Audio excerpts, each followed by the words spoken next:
Саламатсыздар ма, баршаңызға қайырлы күн болсын.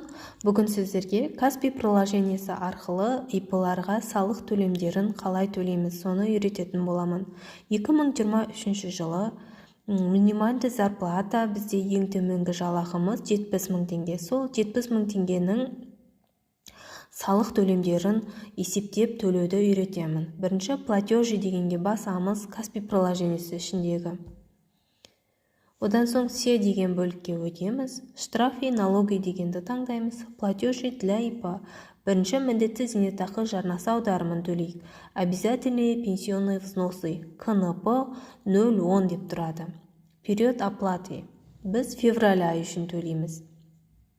Одан кейін ЖСН плательщика ИП дейді. ИП-ның ЖСН жазатын боламыз.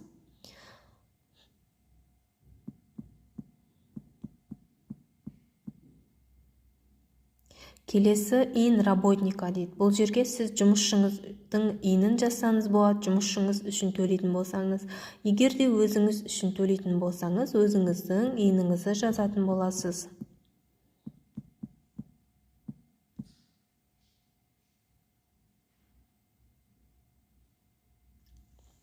Одан соң 70 000 теңгенің ең төменгі жалақының немесе сіз қандай жалақы аласыз, сол жалақының 10%-ын төлейтін боласыз.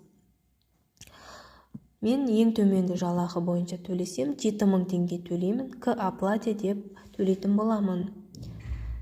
Сіздер айта кететін жайт бұл жерде. Сіз егер февраль айы үшін төлейтін болсаңыз, осы февраль айының платежын март айының, наурыз айының 25-іне дейін төлеп үлгеруіңіз керек. Себебі бұл бір айдың көлемінде төлем жүргізуге сіздерге уақыт беріп отыр. Сол аралықта 25-іне дейін, февраль үшін 25-ші наурызға дейін төлеп үлгермесеңіз, сізге пеня жүретін болады. Барлық төлемдер үшін бұл. Екінші әлеуметтік аударым. Социальные отчисления бойынша төлейміз. Выберите тип платежа дейді. Бұл жерде КНП 0,12-ні таңдаймыз. Социальные отчисления, период оплаты. Қай ай үшін төлеп отырсыз, сол айды таңдайсыз. Одан кейін дәл солай ЖСН, ИП-ның ЖСН-ін толтырамыз. Ин работника дейді. Бұл жерде де ИП өзі үшін төлеп жатыр. Сол себептен ИП-ның өзінің ЖСН тереміз. Аты жөніңіз шығады. Мінекей. Одан соң 70 000 теңгенің 3,5%-ын әлеуметтік аударымға төлейміз. Ол 2450 теңге болады. К оплате деп төлейміз.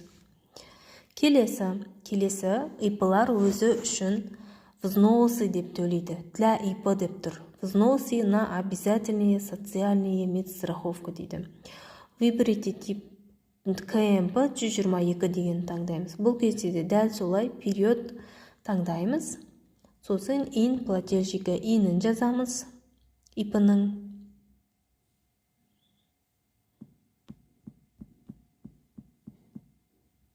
Продолжить басамыз.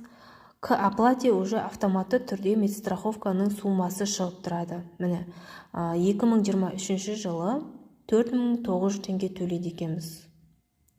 Продолжить деп басып, сіз подтвердить и оплатить деп төлейтін боласыз. Келесі 2023 жылы сіздерге ИПН деп жатады. Жеке табыс салығын төлеу керек. ИП-лар өзі үшін 6 айда бір рет сіз табысыңыздың төлемін осы салықтан төлесеңіз болады. 1,5%. Так, ИПН с доходов не облагаемых у источника выплат деп тұр. Яғни КБК 101-202. Таңдаймыз. Одан соң УГД, қай район? Сол районның УГД-сын таңдайсыз. Одан кейін выберите қай ауылдық округке қарайсыз, соны таңдайсыз. Период. Егер сіз осы кезең үшін төлеп жатсаңыз, текущий период дейсіз. Егер сіз осы долгий прошлых лет деп тұрса, Егер қарызыңыз өткен жылдың қарызы болса, осыны долги прошлых лет деп төлейтін боласыз. Например, текущий период деп таңдаймыз. ИП-ның атауын жазамыз.